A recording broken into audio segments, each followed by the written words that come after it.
आनंदपुर गांव में दरिया के दरमिया एक बहुत ही मशहूर मंदिर था। इस मंदिर के बाहर वेंकट का एक छोटा सा स्टॉल था। इस स्टॉल में वो इडली, वड़ा और डोसा फरोख्त किया करता था।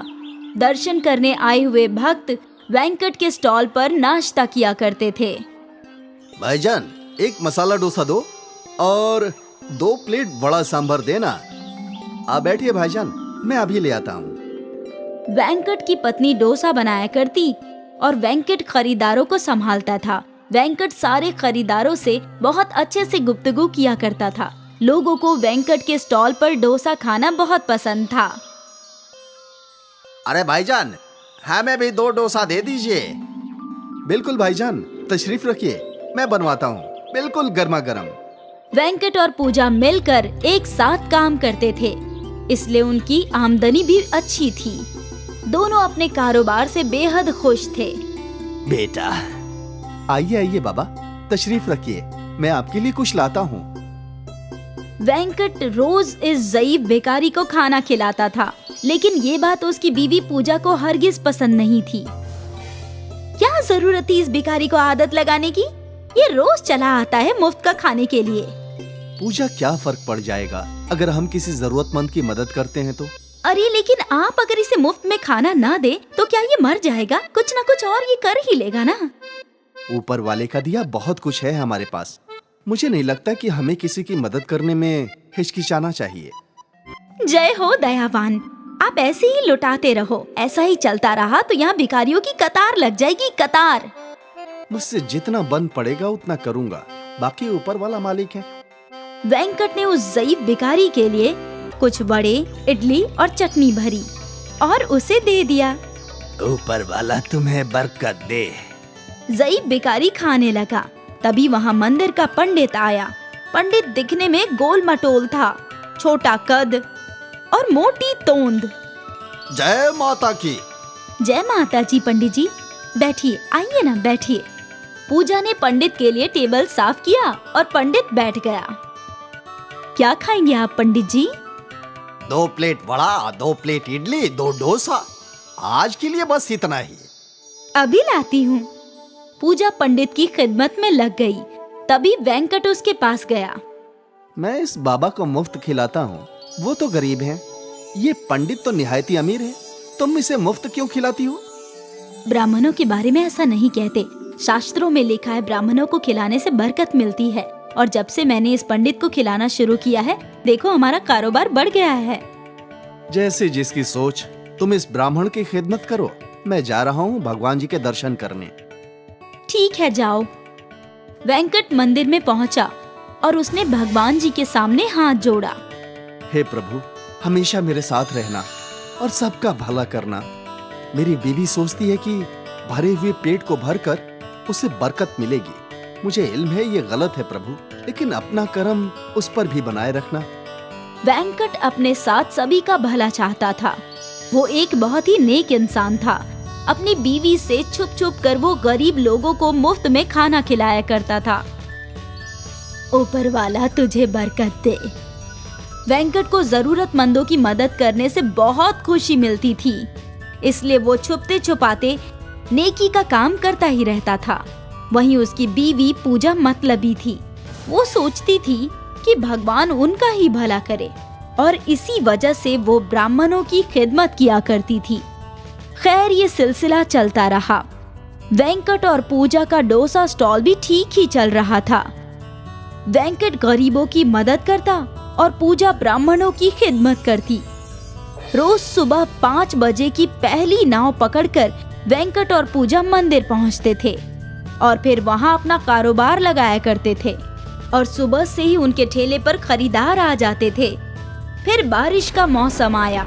वेंकट और पूजा रोज की तरह नाव में सवार थे। आज लगता है तेज बारिश होगी। मतलब खरीदार कम होंगे। वो तो है, लेकिन जितने भी लोग हैं उनको भूखा थोड़ी रख सकते हैं। ठीक है, लेकिन जब मंदिर खाली हो जाएगा हम घर लौट आएंगे। ठीक है। वेंकट और पूजा दरिया पार करके मंदिर के पास पहुँचे और रोज की तरह उन दोनों ने अपना ठेला लगाना शुरू किया। बारिश तेज हो रही थी। मुझे नहीं लगता आज कुछ खास ग्राहक आएंगे। देखते हैं। बस तभी 2-3 लोग उनके ठेले पर आ गए। आइए आइए भाईजान, बैठिए। हमें 3 प्लेट इडली और 2 प्लेट वड़ा दे दो। जी अभी लाया। पूजा ने इडली वड़े तैयार किए और वेंकट ने खरीदारों को दे दिया। खरीदारों ने खाना शुरू किया। उन सब का खाकर खत्म हो गया, लेकिन फिर भी बारिश नहीं रुकी। लगता नहीं है आज ये बारिश रुकेगी। हाँ, बारिश की वजह से मंदिर में भक्त भी कम है। उस शख्स ने वेंकट को पैसे दे दिए। हम लोग कुछ देर यहीं इंतजार करेंगे, बारिश रुकते ही चले जाएंगे। जी चलेगा। वो लोग काफी देर तक इंतजार करते रहे, लेकिन बारिश नहीं रुकी। फिर वो लोग भीग कर दरिया तक पहुँचे। दरिया की खतरनाक शक्ल देखकर वो हैरान थे। दरिया में एक भी कश्ती नहीं थी और दरिया के पानी की सतह बढ़ती ही जा रही थी। वो लोग दौड़ते हुए वेंकट के पास आए और उसे ये सब बताया। ये सैलाब हम सबको डुबा देगी, हम में से कोई नहीं बचेगा। तभी उनके सामने वो ज़ईफ भिखारी आया। बचाने वाला वो है, तो आखिर कोई क्या मारेगा। यहाँ हम सबकी जान पर बनाई है और ये भिखारी हंस रहा है। हमें कुछ तो करना होगा। हे भगवान, हम सबको महफूज किनारे पहुंचा दो। हे भगवान, रहम करो। वेंकट ऊपर वाले से दुआ करने लगा। तभी उस ज़ईफ भिखारी ने सामने रखी एक डोसे की प्लेट उठा ली। हम सब इतने बड़े खतरे में हैं और तुझे खाने की पड़ी है। मेरे पीछे आओ। भिखारी के साथ सभी लोग दरिया के पास पहुंचे। भिखारी ने उस डोसे की प्लेट को जमीन पर रख दिया और अपनी आंखें बंद कर ली और जादू से उस डोसे का साइज बढ़ने लगा। डोसे का साइज इतना बड़ा हो गया कि मानो बड़ी कश्ती हो। वहाँ खड़े सभी लोग हैरान थे। ये जादुई बड़ी डोसे की कश्ती दरिया को बड़ी आसानी से पार करा देगी। तुम सब इसमें बैठ जाओ। सभी लोग कश्ती में बैठ गए, सिवाय उस भिखारी के। आप भी आइए। नहीं बेटा, मुझे बचाने वाला वो है, तुम सब जाओ। भिखारी के इशारा करते ही डोसे की बड़ी कश्ती दरिया में तैरने लगी। पानी की बड़ी बड़ी लहरों का भी उस पर कोई असर नहीं हुआ। अंदर बैठे सभी लोग महफूज थे। वो सभी लोग दूसरी ओर पहुंच गए। सभी ने ऊपर वाले का शुक्रिया अदा किया और उनके उतरते ही डोसे की बड़ी कश्ती पानी में डूब गई। आज वेंकट के साथ सभी लोगों ने ये करिश्मा देखा था। डोसे की बड़ी कश्ती का करिश्मा शायद वेंकट की नेक दिली ही थी कि उसे जादुई डोसे की बड़ी कश्ती बचाने आई थी। अब्दुल एक खानसामा था जो सुल्तान मियां के होटल में तंदूरी बनाया करता था। भाई मुझे एक तंदूरी का पार्सल दे दो। जी अभी देता हूँ। आपके हाथ की तंदूरी का कोई जवाब नहीं है अब्दुल मियां। मैंने कई होटल की तंदूरी खाई है, लेकिन आपके हाथों की जो बात है वो कहीं और नहीं है। शुक्रिया, आपको मेरी तंदूरी पसंद आई, बस यही काफी है। अब्दुल सालों से इसी होटल में काम किया करता था। सब कुछ ठीक चल रहा था। फिर एक दिन सुल्तान मियां के बेटे अफजल ने होटल संभालना शुरू कर दिया। भाई आपके होटल की तंदूरी का तो जवाब ही नहीं है। हाँ, मैं जानता हूँ जनाब। काफी ग्राहक अब्दुल मियां की तंदूरी की तारीफ करते हैं। ये सुनकर अब्दुल मुस्कुराया। वो अफजल के दिमाग में चल रही खुराफात से अनजान था। अफजल ने सोच रखा था कि वो तंदूरी काउंटर बड़ा बनाएगा और कई खानसामे रखेगा। अब्दुल भाई, अब आपको बाकी खानसामों को भी अपनी तरह तंदूरी बनाना सिखाना होगा, क्योंकि मैं तंदूरी काउंटर बड़ा करने वाला हूँ ताकि मैं ज्यादा से ज्यादा ऑर्डर ले सकूं। इसीलिए जी बिल्कुल, मैं सभी खानसामों को सिखा दूंगा। ये सुनकर अफजल खुश था। कुछ दिनों बाद तंदूरी काउंटर बड़ा हो गया। 2 और खानसामे काउंटर पर आ गए, अल्ताफ और अरबाज। अब मुझे ध्यान से देखो और सीखो। अगर मेरी तरह तंदूरी को अच्छी तरह से पकाओगे तो ग्राहक तुम्हारी भी तारीफ करेंगे।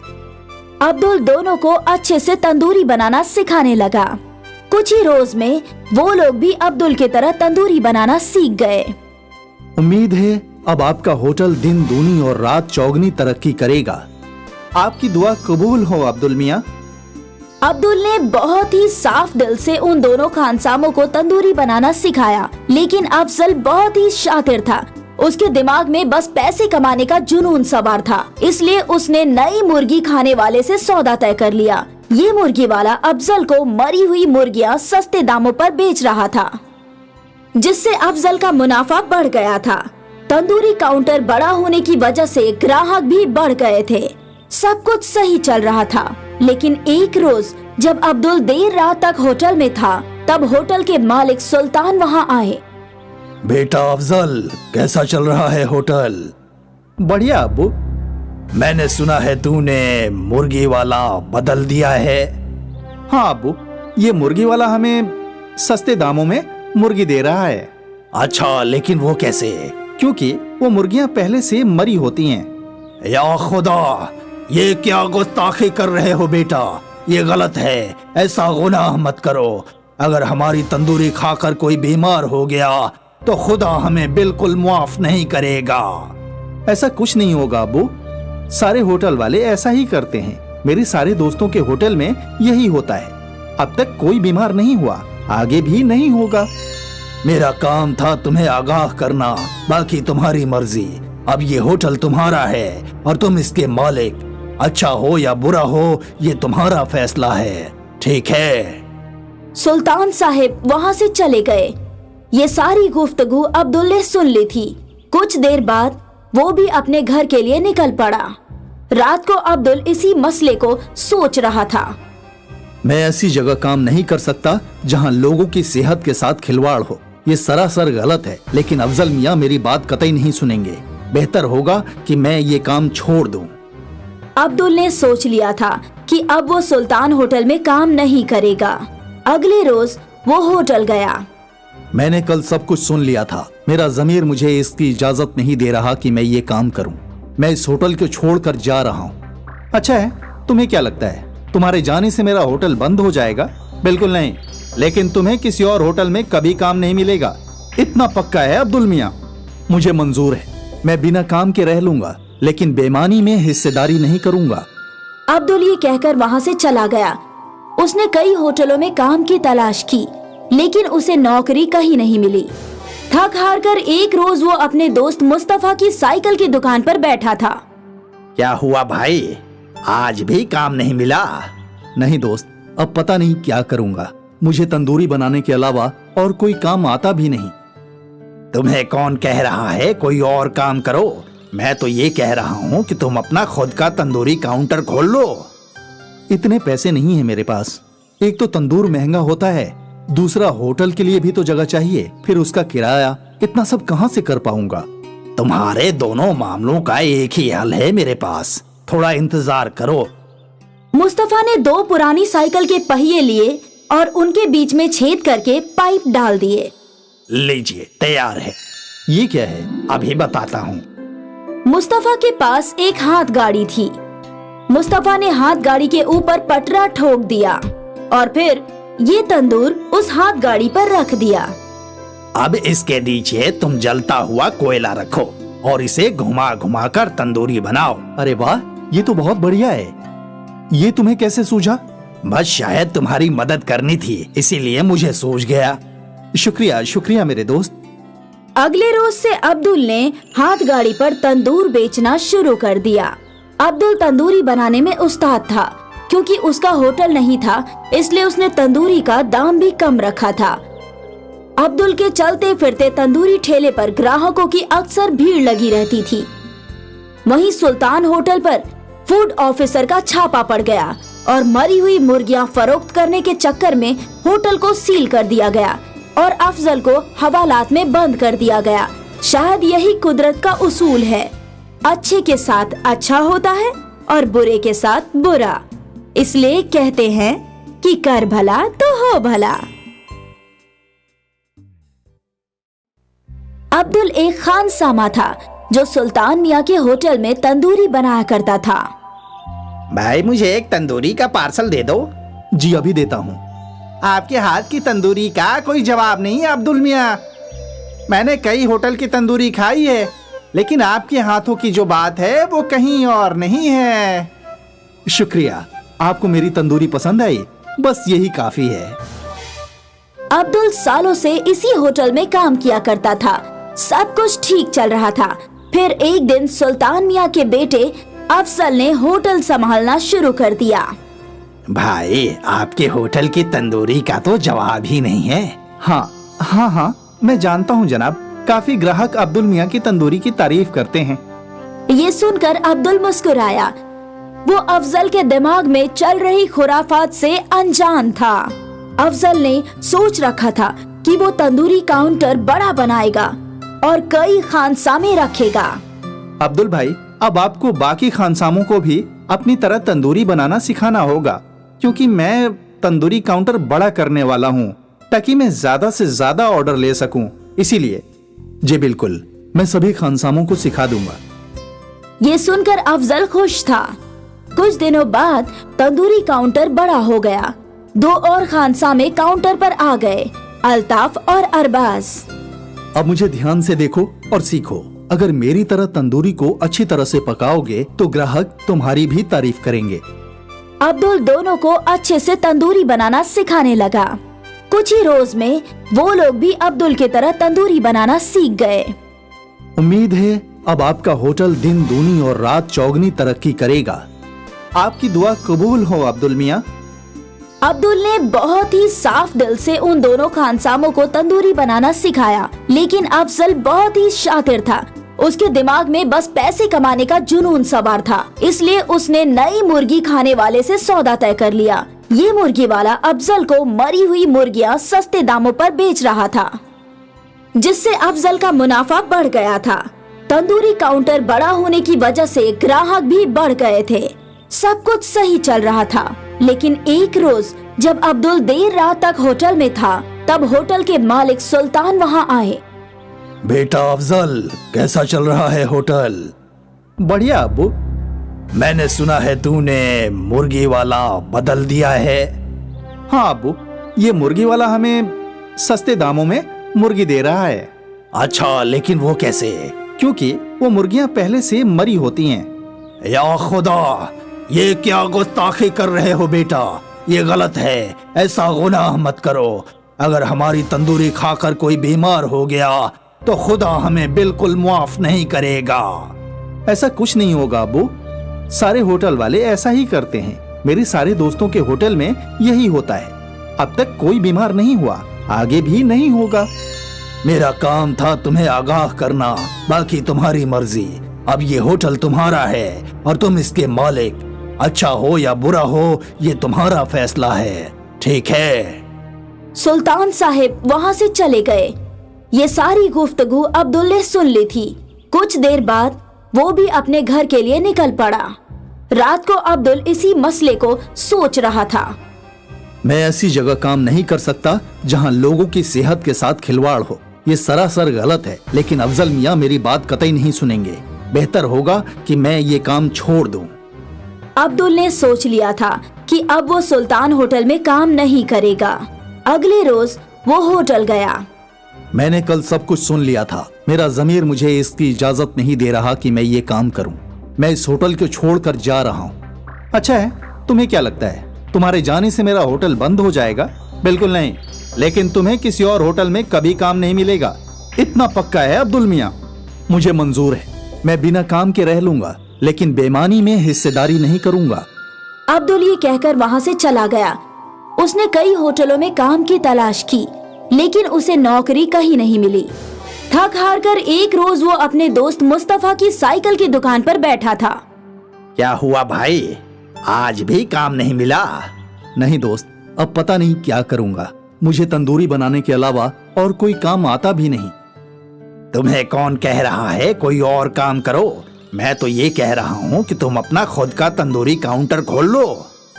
इतने पैसे नहीं है मेरे पास। एक तो तंदूर महंगा होता है, दूसरा होटल के लिए भी तो जगह चाहिए, फिर उसका किराया, इतना सब कहाँ से कर पाऊंगा? तुम्हारे दोनों मामलों का एक ही हल है मेरे पास, थोड़ा इंतजार करो। मुस्तफा ने 2 पुरानी साइकिल के पहिए लिए और उनके बीच में छेद करके पाइप डाल दिए। लीजिए, तैयार है। ये क्या है? अभी बताता हूँ। मुस्तफा के पास एक हाथ गाड़ी थी। मुस्तफा ने हाथ गाड़ी के ऊपर पटरा ठोक दिया और फिर ये तंदूर उस हाथ गाड़ी पर रख दिया।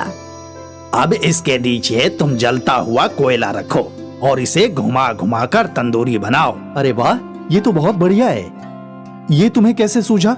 बस शायद तुम्हारी मदद करनी थी, इसीलिए मुझे सूझ गया। शुक्रिया शुक्रिया मेरे दोस्त। अगले रोज से अब्दुल ने हाथ गाड़ी पर तंदूर बेचना शुरू कर दिया। अब्दुल तंदूरी बनाने में उस्ताद था।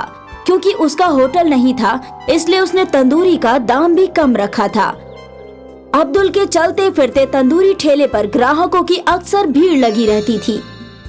वहीं सुल्तान होटल पर फूड ऑफिसर का छापा पड़ गया और मरी हुई मुर्गियां फरोख्त करने के चक्कर में होटल को सील कर दिया गया और अफजल को हवालात में बंद कर दिया गया। शायद यही कुदरत का उसूल है, अच्छे के साथ अच्छा होता है और बुरे के साथ बुरा। इसलिए कहते हैं कि कर भला तो हो भला। रामू अन्ना कर्नाटक से मुंबई शहर में नौकरी की तलाश करने आ गए, पर पढ़ा लिखा न होने की वजह से उन्हें कोई नौकरी नहीं मिलती है और वो बेहद परेशान हो जाते हैं। काम का इस मुंबई शहर में आ गए हम लोग, वहीं पर कुछ काम धंधा ढूंढ लेते। दर बदर भटकने से ही हमें कुछ हासिल होगा, यह हमेशा याद रखना। आप सब्र रखिए, कोई न कोई काम जरूर मिल जाएगा। कौन सा काम मिलेगा मुझ जैसे अनपढ़ को? ये शहर पढ़े लिखे लोगों का जी, या हम जैसे अनपढ़ जाहिलों के लिए कोई काम नहीं है। मुझे बड़ी बेचैनी हो रही जी, कुछ समझ नहीं आ रहा कि क्या करूं क्या ना करूं। अगर ऐसा ही चलता रहा तो हमें दोबारा गांव जाना पड़ेगा। अगर कोई नौकरी नहीं मिलेगी तो हम लोग अपना ही कोई काम शुरू कर देंगे।